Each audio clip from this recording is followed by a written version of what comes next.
distressing phone calls at work. She had also been sent flowers from a secret admirer. The flowers were traced back to a florist located near to Mary's home, but the exact buyer is unknown. According to some of Mary's friends, she had been feeling generally unsettled in the weeks before she vanished, and had become afraid of being alone at home and in her car. A few days before she went missing, Mary had told a colleague there was something important that she needed to tell them, but they never learned what this actually was.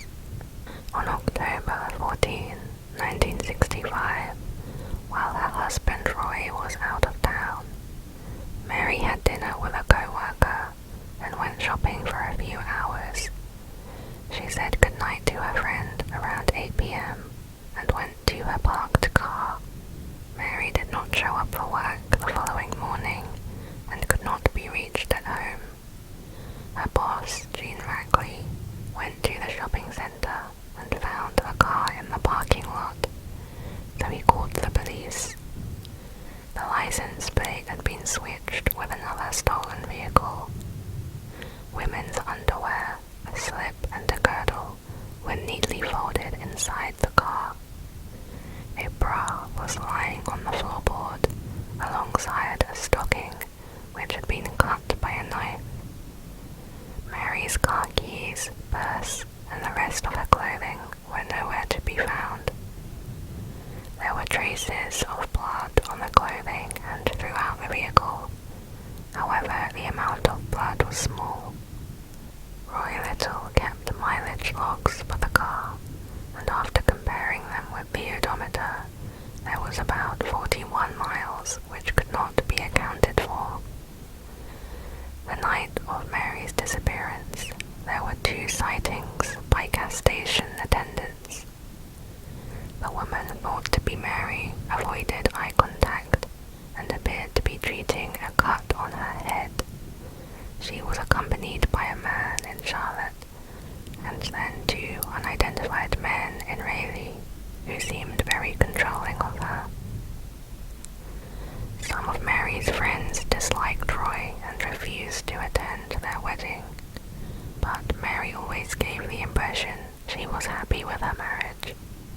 Roy had a strong alibi since he was outside of Atlanta on the night of Mary's disappearance, and he also had no motive, so he was ruled out as a suspect.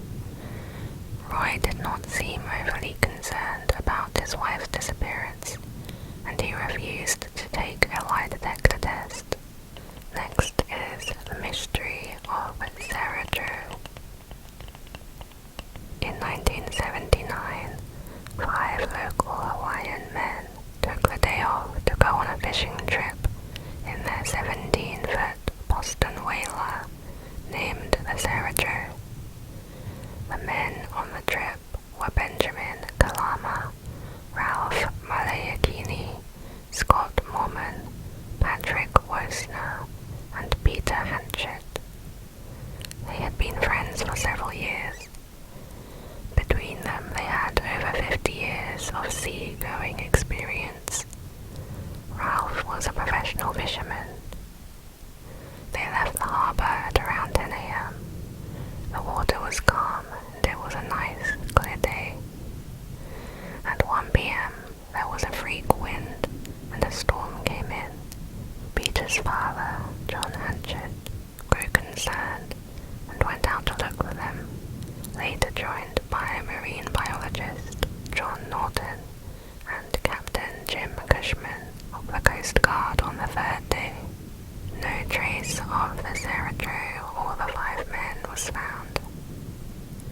10 years later, John Norton was on a wildlife expedition to a deserted island called 𝐦𝐤𝐿𝐴, a part of the Marshall Islands, where he discovered a small boat that was registered in Hawaii. Several feet from that, a shallow grave with a human jawbone protruded out from a pile of rocks. The Coast Guard linked the boat to the Sarah Jo, and dental records proved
Richard told his roommates this man was a US Army Ranger who had served in the same unit he had in Germany. He said the man liked to brag about killing Germans during the war, and that he hoped he didn't have to see him again. On the third occasion, Richard and George left the grounds of the academy, saying they were getting dinner off campus and would return by 11 p.m. They were never seen again. Police, FBI, and CID got involved in the search and used both air and ground searches to check the reservoir, river, and pond. After 2 months of an extensive manhunt, no body or forensic evidence was found. Richard left behind $87 in his room, about $1,000 in today's money, as well as his family and fiancée, whom he planned to marry after graduation. As for George, a search of Army records only led to individuals who could not have been at West Point at the time of the disappearance. A retired U.S. Coast Guard officer named Ernest Shotwell said in a video interview that he had had a conversation with Richard at a Washington bus station 2 years after his disappearance. Although this sighting is not confirmed, some speculated the visitor, George, helped him disappear and start a new life. Alternatively, it is thought that Richard and his visitor had some kind of disagreement, which could have ended violently. Richard is the only cadet to ever disappear from the West Point Military Academy. The next case is Ben McDaniel. 30-year-old Ben McDaniel was last seen in Vortex Spring, Florida on August 18, 2010. He was an avid scuba diver and was working on getting a diving instructor certificate. That day, Ben went to Vortex Spring for a dive into an underwater cave 58 feet below the water surface. After resurfacing, he filled his tanks at the nearby dive shop and spent the afternoon testing equipment and making notes in his dive log.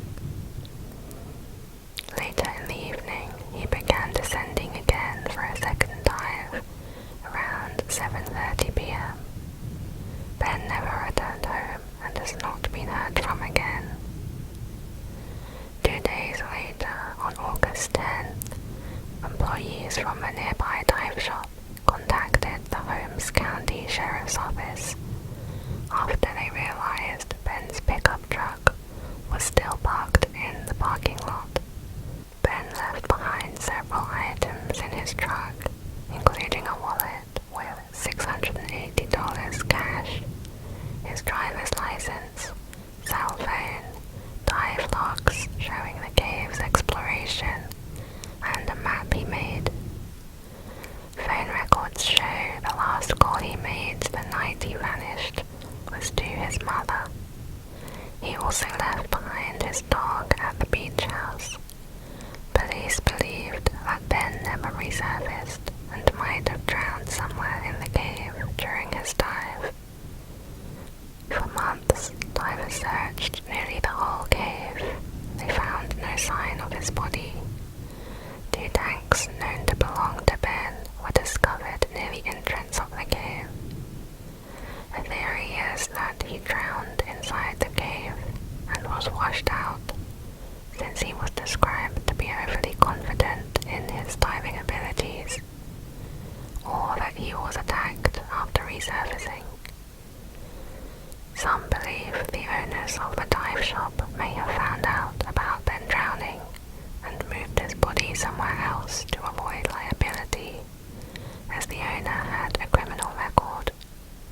Others think suicide is a possibility, since he had recently divorced and his business had failed. He was on a sabbatical, staying at his parents' beach house, and they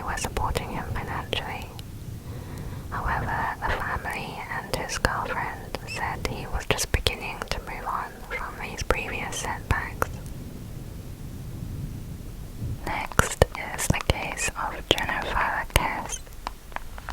Jennifer Joyce Kesse from Orlando, Florida, went missing in 2006, age 24. Jennifer was seen for the last time leaving work at about 6 p.m. on January 23rd. She spoke with her father on the phone while driving home at 6:15, and then with her boyfriend around 10 p.m. She was in the habit of texting or calling her boyfriend before leaving work in the morning, so it was unusual when she did neither the next day. When he tried to call her, it went straight to voicemail. By 11 a.m., when Jennifer failed to arrive at work, her employer contacted her parents, who then drove down to her house. Jennifer's parents noticed that her car was missing, but saw nothing out of the ordinary in her home. A wet towel and clothes were laid out, among other things, suggesting that she had prepared for work that morning as usual. At 12 noon, 1.2 miles from Jennifer's home, surveillance cameras at an apartment complex recorded a person parking her car and walking away. The car and footage were not discovered until 2 days later. The person could not be identified due to poor camera quality and a fence that blocked the view.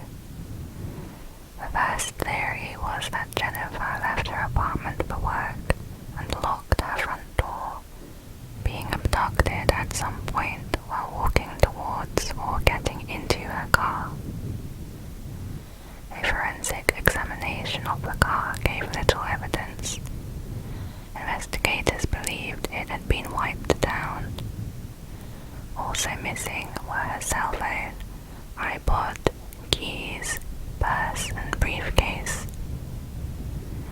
Authorities were unable to ping her cell phone as it was switched off.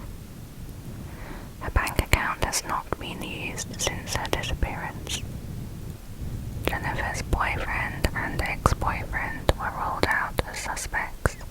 Her work computer was taken for forensic examination, which revealed that her manager wanted a relationship with her, but she had refused. Detectives interviewed this manager multiple times, but ultimately ruled him out as a suspect. At the time, her condominium complex had been undergoing an expansion, and many of the laborers were non-English speakers.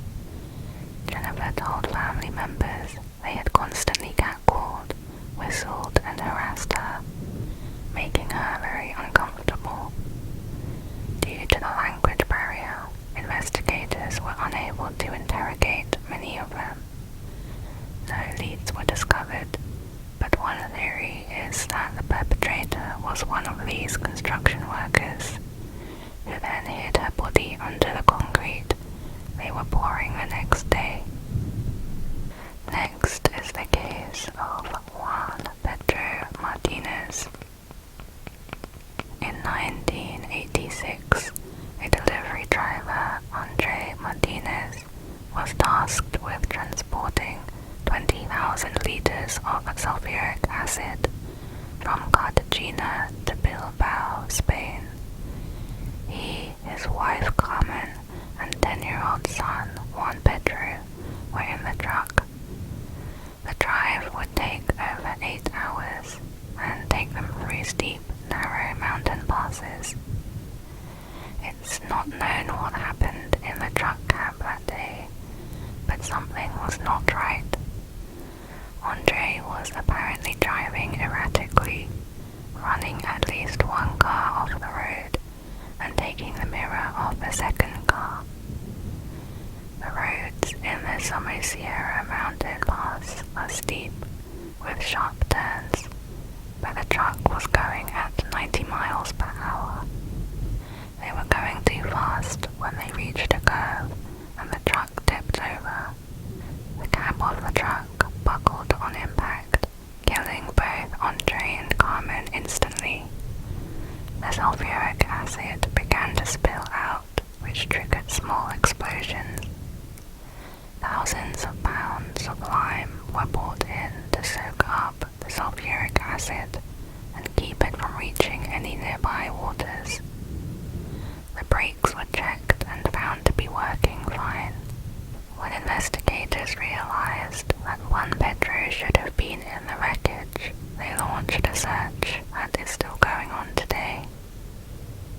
Extensive searches of the surrounding area found no trace of Juan Pedro. Witnesses that saw the accident claimed to have seen a white Nissan stop nearby the wreckage of the truck after the accident. It was driven by a tall man with a mustache. He was accompanied by a woman. Both individuals were described as very tall and Nordic-looking. They approached the truck and removed a small package before leaving the scene. However, this account is not verified, and they have possibly been exaggerated over time. The truck's tachometer showed that they made 12 unexplained stops during the journey. These were short stops that did not match with traffic patterns, with the shortest stop lasting only 1 second. There is currently nothing to explain these stops, though some theorize that Andre was trying to avoid or signal another vehicle on the road, possibly the white Nissan seen at the site of the accident. One theory is that Juan Pedro was kidnapped by drug traffickers. Examination of the tank allegedly showed trace amounts of cocaine. This led to speculation that Andre was involved in drug trafficking. It's possible that Juan Pedro witnessed something he shouldn't have and was taken to prevent him from speaking to authorities. However, no one saw the couple leave with Juan Pedro. Another theory says that Juan Pedro was injured and he wandered away disoriented. In the wilderness, he either succumbed to his wounds or found a river and was swept away. Next is the case of Lars Mittank. Lars 𝐦𝐬𝐬𝐬𝐬𝐬 was a 28-year-old German man who disappeared in 2014 near Varna Airport, Bulgaria. Lars was vacationing at a Golden Sands resort with his friends. On July 6th, the day before they were supposed to return home, Lars and his friends were at a bar in town. Lars got into a disagreement with some other German nationals over football. After leaving the bar, he disappeared for the rest of the night. Lars turned up at the resort the following morning and told his friends he was beaten up by 4 men, hired by the group in the bar whom he disagreed with the night before. He suffered from an injured jaw and a ruptured eardrum. He went and saw a doctor who advised him not to fly due to his injury and prescribed him the antibiotic 𝐻𝐵. Lars's friends wanted to stay with him, but Lars insisted he was fine on his own and told them to fly back without him, which they did. Lars checked out of the resort at the same time as them before checking into the nearby hotel Caravana for one night. It was during this night that Lars began to demonstrate strange behavior, appearing paranoid that he was being pursued by the group of men he said had beaten him the previous night. At one point, he hid in an elevator for a prolonged period of time before leaving the hotel around midnight and returning hours later.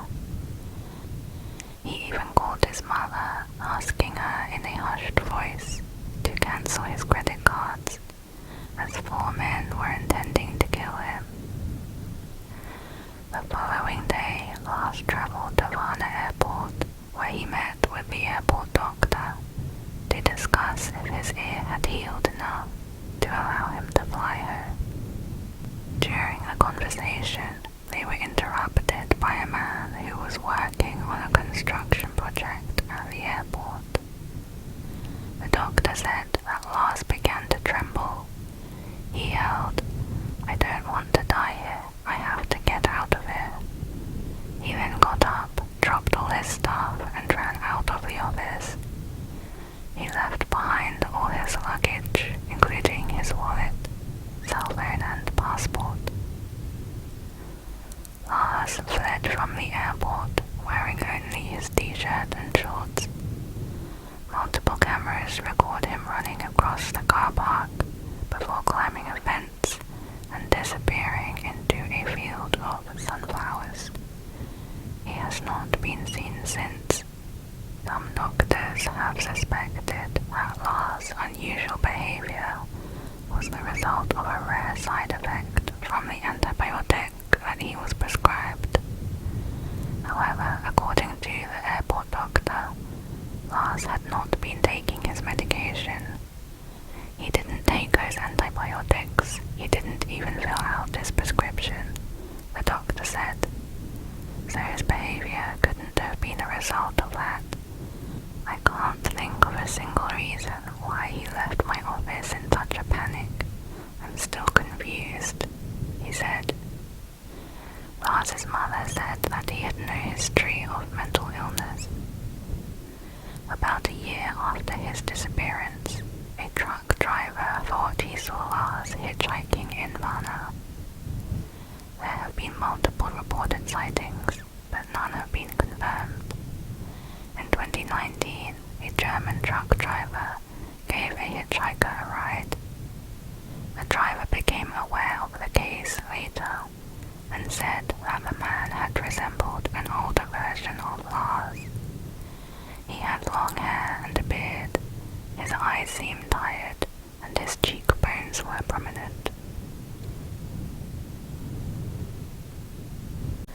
Next is the case of the Beaumont children.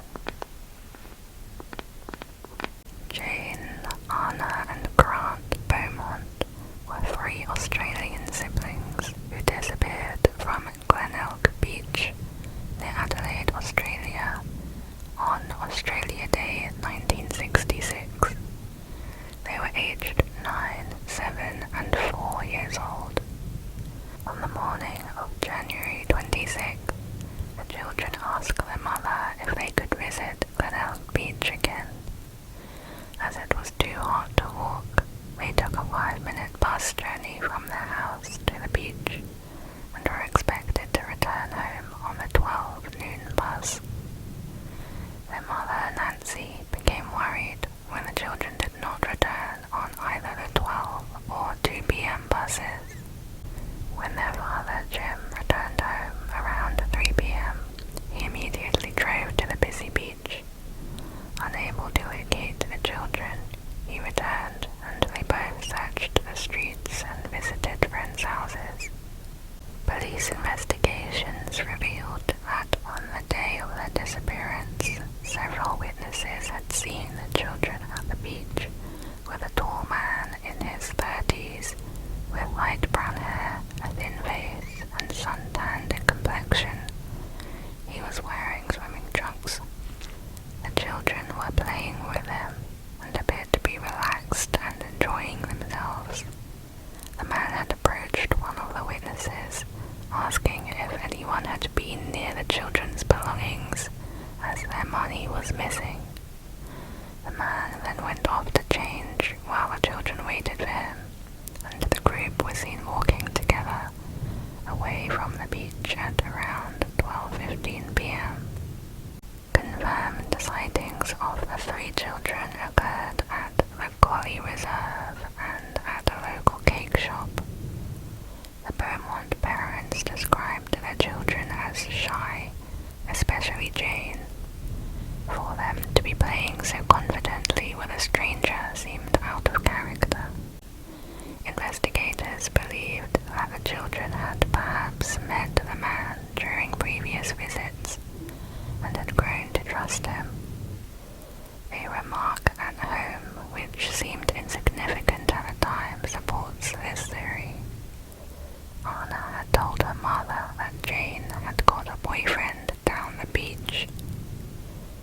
paparazzi thought she meant a playmate and took no further notice until after the disappearance. Several months later, a woman reported that on the night of the disappearance, a man accompanied by 2 girls and a boy entered a neighboring house that she thought was empty. Later, she saw the boy walking alone along a lane, but he was pursued and roughly caught by the man. The next morning, the house appeared to be deserted again, and she saw neither the man nor the children again. Police could not establish why she failed to provide this information earlier. Other reported sightings of the children continued for about a year after the disappearance. There were several suspects, but not enough evidence to pursue anyone. The authorities maintained the reward of $1 million for any relevant information. The Beaumont disappearance is widely credited for causing a change in Australian lifestyles, as parents began to believe that their children could no longer be presumed safe when unsupervised in public. Next is the case of Asha Degree. 𝐻𝐸𝐬𝐬𝐸 went missing at the age of 9 from Shelby, North Carolina. In the early morning of February 14, 2000, for unknown reasons, she packed a book bag, left her family home, and began walking along North Carolina Highway 18 in heavy rain and wind. Several passing motorists saw her. 1.3 miles from her home, a car turned and began to approach her, but she ran away. That morning, her parents discovered her absence. It was Valentine's Day and also her parents' wedding anniversary. No one has seen her since. The motorist said that he turned his car around to see if she was okay, because he thought it was strange such a small child would be out by herself at that hour. It was around 4 a.m. He circled around 3 times and saw Asha run into the woods by the roadside and disappear. It was a rainy night, and the witness said there was a storm raging when he saw her. An intensive search that began that day found some of her personal belongings near where she was last seen. A year and a half later, a book bag, still packed, was unearthed from a construction site along Highway 18, north of Shelby in Morganton. It was wrapped in a plastic bag. The worker who found it said the book bag contained Asha's name and phone number. The FBI took it to the headquarters for further forensic analysis. The results from that testing has not been shared publicly. To date, it is the last evidence found in the case. While the circumstances at first seemed to suggest she was running away from home, investigators could not find a clear reason why she might have done so. It was said that Asha was not a typical runaway. Most children who run away are at least 12 years old, and there was no known issue that she might have been running away from. Asha had 2 loving parents, and her mother said she was a highly sensible, studious girl, and was wary of strangers. In 2016, the FBI disclosed that Asha may have been seen getting into a dark green vehicle along Route 18 where she was last seen. It may have been a 1970s Lincoln Continental Mark IV, or possibly a Ford Thunderbird from the same era. It was described as having rust around its wheels. At the point where she ran into the woods, a billboard now stands, appealing for help finding her.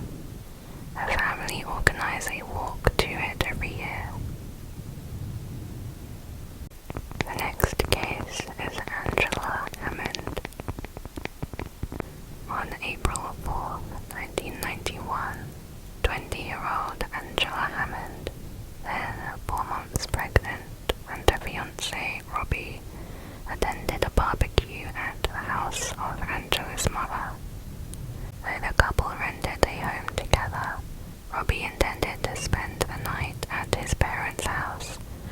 he was babysitting his little brother, and Angela would join him later on. Later that night, about 11:45 p.m., Angela phoned Robbie from a local payphone to explain that she was too tired to come to his parents' house that night, which he understood. As they were talking, an old green pickup truck circled the parking lot where the payphone was located. It left, but soon returned, parking this time and making Angela nervous, prompting her to describe the truck to Robbie. Soon, a man emerged from the truck and made his way over to the payphone booth next to Angela's, before leaving the booth shortly thereafter and appearing to look around his truck with a flashlight, as if he was trying to locate something. A few moments later, Robbie heard Angela let out a blood-curdling scream. Robbie bolted for his car and raced down the road to the payphone booth, which was only a few minutes' drive away. On his way there, Robbie spotted a pickup truck matching Angela's description, going the opposite direction. He noticed a man driving and saw what appeared to be Angela in the passenger seat, crying out his name. Robbie threw his car in reverse, wrecking his transmission, and pursued the kidnapper down a dirt road before his car died. Desperate and panicked, Robbie leapt out of his car and began running after the vehicle, but it was no use. This was the last time Angela was seen. When they were talking on the phone, Robbie suggested that perhaps the other payphone wasn't working, and maybe the man was waiting for her to finish her call so that he could use the booth she was on. This prompted Angela to lean out of the phone booth and ask the man whether he needed to use the phone, to which he simply responded, no. This spooked Angela even further. During the call, Angela also provided a description of the man to Robbie. She said he was white, had a beard and a mustache, and wore glasses, a baseball hat, and overalls. He was apparently very dirty. Shortly after this, Robbie heard Angela scream, and the unidentified abductor said, "I didn't need to use the phone anyway." After realizing he could not catch up to the truck, Robbie flagged down a passing vehicle, and the driver took him directly to the police station. Police turned their attention first to Robbie as a potential suspect, considering the possibility that he had made up the story as a cover. However, he was soon ruled out as the perpetrator. One theory that police made public in 2021 is the mistaken identity theory. This theory states that the abductor mistook Angela for the daughter of a police informant for a narcotics bust, who was also named Angela and who looked strikingly similar to Angela Hammond at the time. A letter made from magazine clippings was sent to the police informant. It said, "Hello, we know who you are. People like you deserve what you get. We know where your foxy daughter is at. She will see us soon. Tell your wife she has our deepest sympathy in her further loss. Goodbye." The informant was living with his family in